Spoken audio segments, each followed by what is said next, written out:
اسی لیے خاموش مجھے دیکھتے جا رہے ہیں. نعرہ تکبیر، اللہ اکبر، نعرہ رسالت، نعرہ حیدری، حسینیت زندہ باد، حسینیت زندہ باد، یزیدیت مردہ باد، بر محمد و آل محمد بلندتر صلوات. اللہم صلی علی محمد و آل محمد. آپ کے ان چہروں کو دیکھ کر کے دل کرتا ہے کہ بس جو باتیں مجھے زیادہ پسند ہیں وہی باتیں آپ کے ساتھ شیئر کروں. بسم اللہ ماشاء اللہ.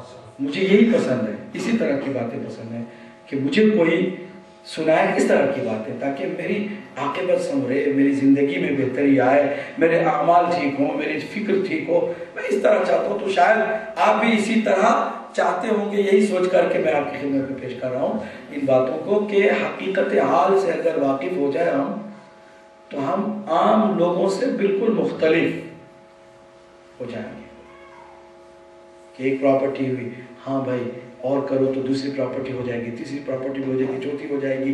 ہم بینک بیلنس بھی بڑھا سکتے ہیں، ہم یہ بھی کریں گے. ایک شفٹ کام کیا تو اس میں اتنے ملے، ڈبل شفٹ کرتے ہیں، ٹرپل شفٹ کرتے ہیں، یہ بھی کرتے ہیں، وہ بھی کرتے ہیں. یہ عام انسانوں کی سوچ ہے کہ پیسے بناؤ. ہے کہ نہیں ہے؟ انصاف سے بتائیے، ہے کہ نہیں ہے؟ کوئی نہیں کہہ رہا. یہی ہے نا، اکثر یہی سوچ ہوتی ہے. آپ مختلف ہو جائیں گے اگر حقیقت حال سے واقف ہو جائیں گے. وہ حقیقت حال یہ ہے کہ سب کچھ آپ چھوڑ کے جانے والے، کوئی چیز آپ لے کے نہیں جا سکتے.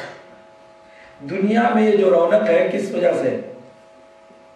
یہ ٹیکنالوجی، یہ ایڈوانس ٹیکنالوجی، یہ لگاتار زرق و برق دنیا کی، چمک دمک دنیا کی، یہ کس وجہ سے ہے؟ جانتے ہیں اس کی وجہ کیا ہے؟ امام حسن عسکری علیہ السلام نے فرمایا، ایک چھوٹا سا جملہ ہے ہماری فکر کو بدلنے کے لیے کافی. ایک چھوٹا سا جملہ ہے، لو عقل الناس، اگر لوگ عقل مند ہو جائیں، سمجھدار ہو جائیں، تو کیا ہو؟ خاربت الدنیا، دنیا ویران ہو جائے، یہ رونقیں ساری ختم ہو جائے، یہ چمک دمک ساری ختم ہو جائے. کیا جملہ ہے یہ بتا رہے ہیں کہ اگر رونقیں، یہ چمک دمک، یہ بازار، اور بازار میں ساری رونق ہے تو اس لیے ہے کہ ابھی لوگ عقل مند ہوئے نہیں ہیں. ان کو پتا نہیں ہے کہ یہ سب کچھ عارضی چیزیں، ان سب کو چھوڑ کے آگے نکلنا ہے ہمیں. یا پھر میرے مولا کا وہ جملہ کہ دنیا سایہ ہے، اگر تم پکڑنے جاؤ تو کبھی نہیں ملے گا، لیکن ٹھکرا کے آگے بڑھ جاؤ تو سایہ کا کام ہی ہے کہ تمہارے پیچھے پیچھے آئے. صلوات پڑھو محمد و آل محمد.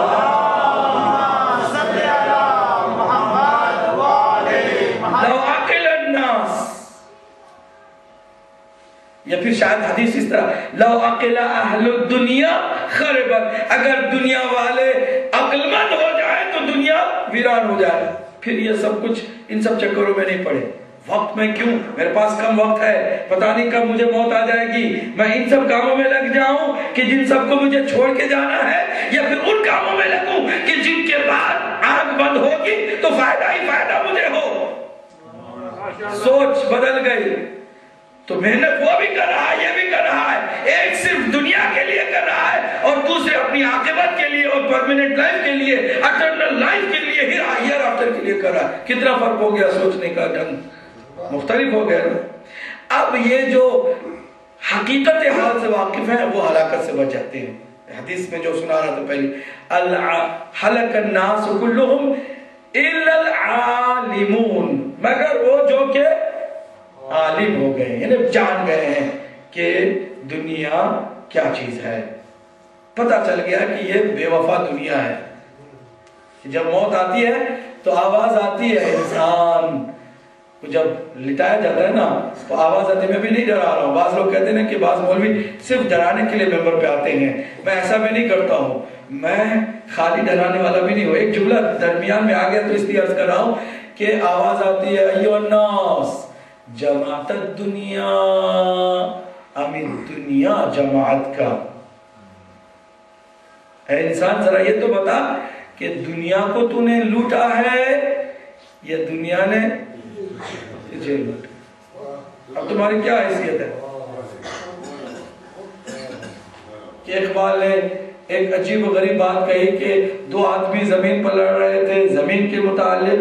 ایک کہہ رہا تھا یہ زمین میری ہے کیونکہ میرے نام اس کی سند ہے. دوسرا کہہ رہا تھا کہ میں نے اس پر ہل چلایا ہے, محنت کی ہے, پسینہ بہایا ہے, میں فارمر ہوں, میں کھیتی باڑی کرنے والا کسان ہوں, زمین میری ہے. وہ کہہ رہا ہے میری ہے اس لیے کہ سند اس زمین کی میرے نام ہے. وہ کہہ رہا ہے کہ میں نے ہل چلایا ہے اس لیے یہ میری ہے. تو اقبال کہتے ہیں کہ دونوں کے جھگڑے کے درمیان میں نے آہستہ سے زمین سے پوچھا کہ بتا تو خود کس کی ہے؟ یہ جو لڑ رہے ہیں تیرے اوپر. کہتی ہے زمین کہ ان کو کیا پتا, یہ جب موت کے گہوارے میں آئیں گے نا اور جب قبر میں ان کو اتارا جائے گا تو تب انہیں پتا چلے گا کہ زمین جو میں ہوں ان کی تھی یا یہ میرے ہیں. حقیقت سے اگر آگاہ ہو جائے نا تو آپ کی سوچ کا دھارا بدل جائے گا. You will change your mind. You think differently. پوری دنیا کچھ اور سوچ رہی ہے, آپ کچھ اور سوچ رہے ہیں. اسی لیے نہج البلاغہ میں میرے مولا نے فرمایا کہ ان اولیاء اللہ الذین ينظرون الى باطن الدنیا اذا نظروا اہل الدنیا بظاہرها,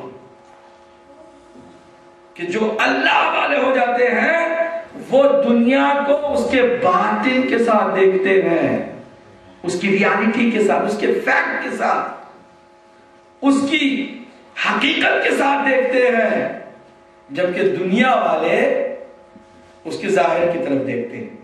میں اتنا کروں گا اتنے پیسے میرے بڑھ جائیں گے, میری پراپرٹی میں اضافہ ہو جائے گا, میرے فیوچر میں میرے یہ پیسے کام آئیں گے, اس طرح کی سوچ.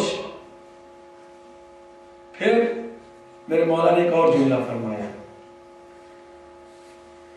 کہ جو اہل دنیا ہے اب چونکہ ان کی نگاہ بدل گئی ہے, اب ان کی محنتیں بھی بدل گئی, ان کے کام بھی بدل گئے ہیں. جو اللہ والے ہوتے ہیں جن کی سوچ بدل گئی کہ جو دنیا کو اس کی باطن صورت کے ساتھ دیکھتے ہیں وہ مشغول ہو جاتے ہیں, وہ بھی مشغول ہو جاتے ہیں, وہ بھی بیکار نہیں ہوتے. وَاشْتَغَلُوا بِآجِلِهَا وَأَهْلُ الدُّنْيَا اِذَا اشْتَغَلُوا أَهْلُ الدُّنْيَا بِعَاجِلِهَا. عجیب و غریب حدیث ہے کہ پھر یہ جن کو پتا چل گیا کہ دنیا کیا ہے تو مصروف ہو جاتے ہیں دنیا سے کیا ہمیں لے کے جانا ہے اس کام میں, دنیا سے کیا لے کے جا سکتے ہیں ہم, اس میں وہ جٹ جاتے ہیں. یہاں سے ہم کیا لے کے جا سکتے ہیں؟ الدنیا مزرعۃ الاخرہ, دنیا آخرت کی کھیتی ہے, اس میں ہم محنت کریں تاکہ پھل آنکھ بند ہونے کے بعد ہمیں ملتا رہے, ہم اس کی طرف توجہ کریں. پھر وہ لگاتار ان کاموں میں لگ جاتے ہیں, جہاں کہیں موقع ملا وہ آگے بڑھ گئے. بعض لوگ انہیں بیوقوف سمجھتے ہیں کہ یہ لوگ ٹائم نکالتے ہیں, مجلس میں آتے ہیں, دروازہ کھولتے ہیں, فرش بچھاتے ہیں, ان کو کوئی کام نہیں ہے سوائے اس کام کے, وہ لگاتار اس میں پہل بھی کرتے ہیں. وہ سارے مغفرت اللہ, اور اس میں سرعت بھی کرتے ہیں مغفرت حاصل کرنے کے لیے, نجات پانے کے لیے, ان میں وہ لگے ہیں. تو بعض لوگ کہتے ہیں کہ یہ جو ہے وہ بیوقوف ہے. جب کسی کو کوئی موقع مل جاتا ہے نا کہ آپ یہ کام کریں, فلاں مولانا کو فلاں جگہ پہ چھوڑ دیں, یا فلاں کام آپ کر دیں, فلاں چیز فلاں جگہ سے لے کے مجلس کے لیے یا کسی اور اچھے کام کے لیے, تو وہ کسی اور کو قربانی کا بکرا بنانے کی کوشش کرتا ہے, وہ چلا جائے میں بچ جاؤں. یہ عقل مندی ہے کہ بیوقوفی ہے کہ ہاتھ آ رہی ہے ایک نیکی, اس کو بھی خود اپنے ہاتھوں سے کسی اور کے حوالے کر رہا ہے. مجھ سے کسی جوان نے پوچھا کہ مولانا میں کیا کروں کہ امام کا ظہور ہو تو میں ان کی آواز پر لبیک کہنے والوں میں سے ہو جاؤں, کوئی ایسا ترکیب, کوئی ایسی تجویز مجھے دے, کوئی ایسا مجھے عمل بتائے. میں نے کہا دعاؤں سے ایسا نہیں